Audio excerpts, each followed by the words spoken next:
Sábado 9 de agosto del Evangelio de San Mateo 17, 14, 20 del libro Hablar con Dios. Entre una inmensa muchedumbre que esperaba a Jesús, se adelantó un hombre y puesto de rodillas le suplicó: Señor, ten compasión de mi hijo. En una oración humilde de este padre, como refleja su actitud y sus palabras, no apela al poder de Jesucristo, sino a su compasión. No hace valer méritos propios ni ofrece nada. Se acoge a la misericordia de Jesús, hombre. Acudir al corazón misericordioso de Cristo es ser oído siempre. El Hijo que quedará curado, cosa que no había logrado anteriormente los apóstoles. Más tarde, a solas, los discípulos preguntaron al Señor, ¿por qué ellos no habían logrado curar al muchacho endemoniado? Y él les respondió, por vuestra poca fe, porque os digo que si tuvieran fe, aun fue como un grano de mostaza, podrían decir a este monte, trasládate de aquí a allá, y se trasladaría y nada os daría, sería imposible. Cuando la fe es profunda y participamos de la omnipotencia de Dios hasta el punto de que Jesús llegara a decir en otro momento, el que cree en mí, también hará las obras que yo hago y las hará aún mayores que estas, porque yo voy al Padre y lo que le pidan en mi nombre, eso haré, para que el Padre sea glorificado en el Hijo. Y si hubiera algo en mi nombre, yo lo haré.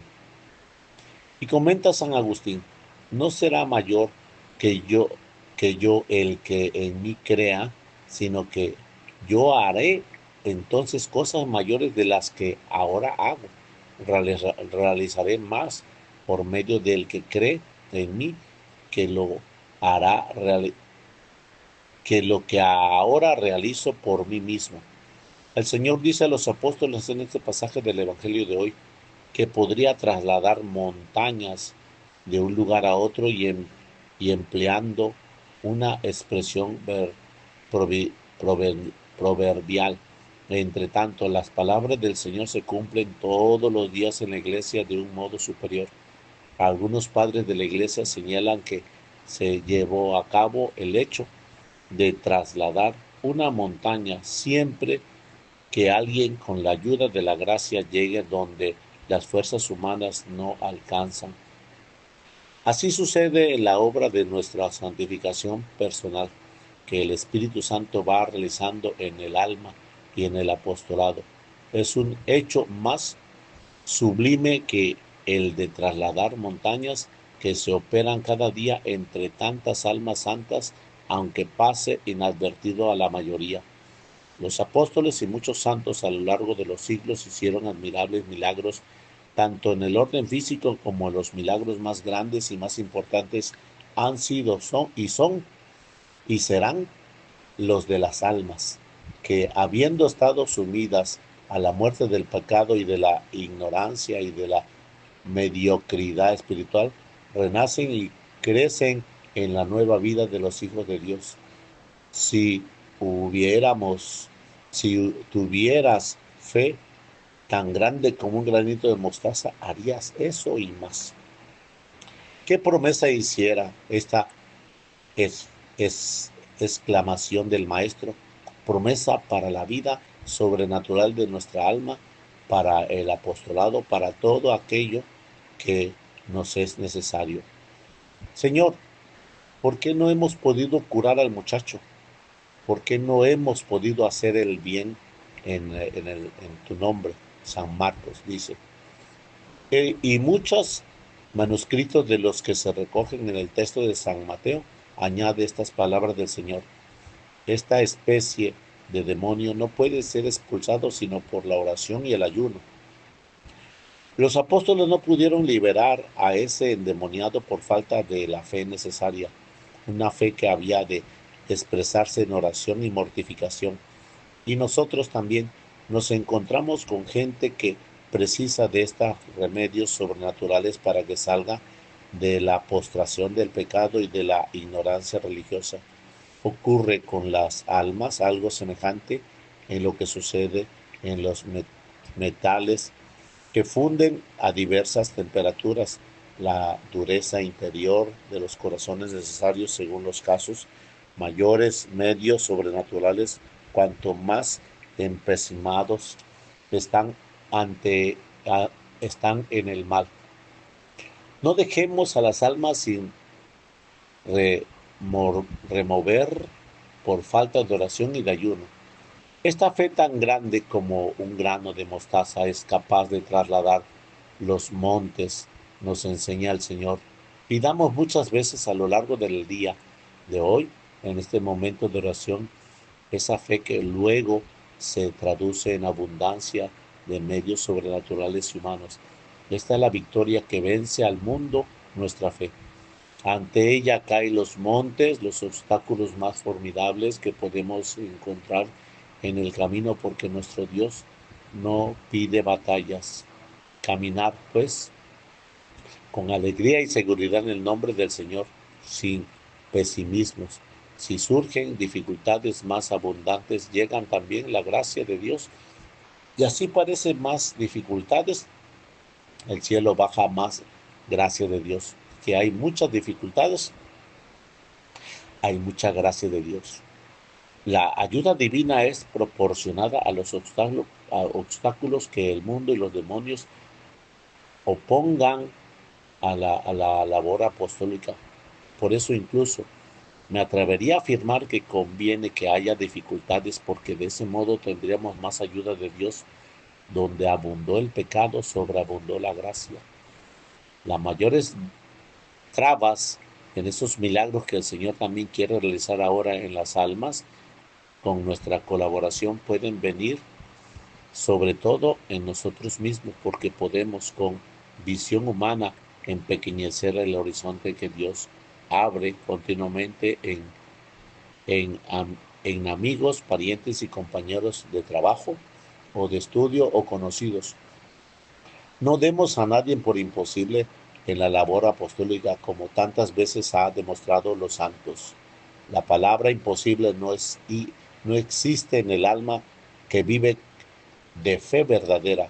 Dios es el de siempre. Hombre de fe hace falta y se renovará los prodigios que leemos en las Santas Escrituras. El brazo de Dios, su poder, no se ha empequeñecido, sino obrando hoy en las maravillas de siempre. Jesucristo pone esta condición que vivimos de la fe, porque después seremos capaces de remover los montes, que hay tantas cosas que remover en el mundo y primero en nuestros corazones, tantos obstáculos a la gracia, fe, pues fe con obras, fe con sacrificios, fe con humildad, porque la fe nos convierte en criaturas omnipotentes y todo cuanto pudiera en la oración, como tengáis fe, lo alcanzaré. Mateo 21-22. La fe es para poner en práctica la vida corriente. La fe es de ser no solo oyentes de la palabra, sino hombres que ponen en práctica estos hacer realizado en nuestra vida la palabra de Dios, y no os limitéis a escucharla. Nos exhorta el apóstol Santiago. No basta con sentir la doctrina, sino que es necesario vivir estas verdades prácticas y llevarlas a cabo. La fe debe de generar una vida de fe más amplia, que es manifestación de la amistad con Jesucristo. Hemos de ir a Dios con la vida, con las obras, con las penas y las alegrías, con todo. Las dificultades proceden o se agrandan con frecuencia por la falta de fe. Valores excesivamente las circunstancias del ambiente en que nos movemos a dar demasiadas importancia y consideraciones de prudencia humana, que pueden proceder de pocas rectitud de intención. Nada hay, por fácil que sea, que nuestra tibieza no nos presenta difícil y pesadas, como nada hay tampoco tan difícil y penoso que nos lo haga del todo fácil y llevadero nuestra fervor y determinación. La vida de fe produce un sano complejo de superioridad que nace de una profunda humildad personal. Es que la fe no es propia de los soberbios, sino de los humildes. ¿Recuerda San Agustín? Responde la convicción honda de saber que la eficacia viene de Dios y no de uno mismo.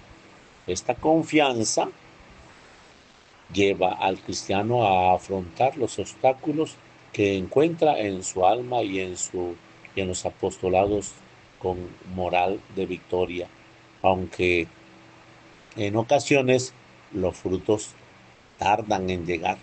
La oración y mortificación con el trato de amistad, con nuestra alegría habitual, podremos realizar estos milagros grandes en las almas. Seremos capaces de trasladar montañas, de quitar las barreras que parecían insuperables, de aceptar nuestros amigos de la confesión, de poner en el camino hacia el Señor las gentes que en dirección contraria.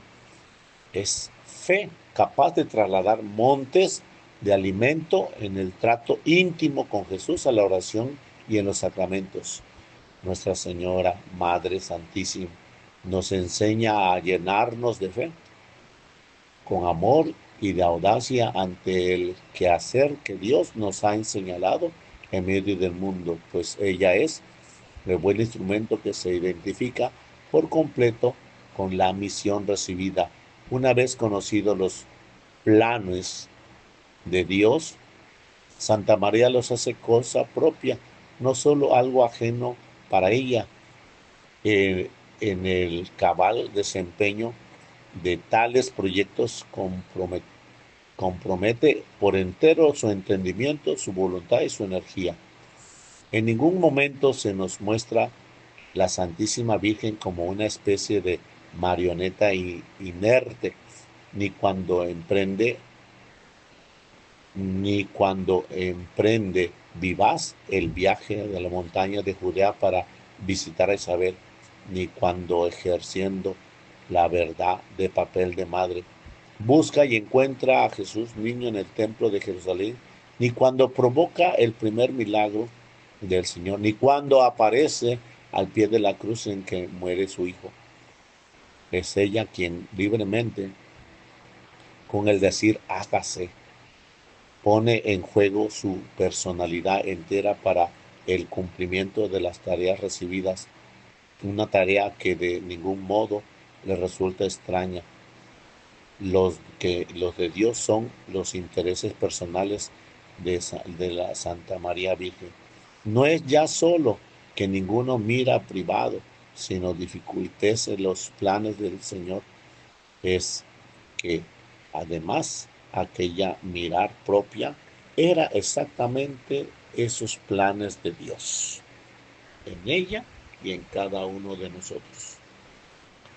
Del libro Hablar con Dios, 9 de agosto, en nombre del Padre, del Hijo, del Espíritu Santo. Amén.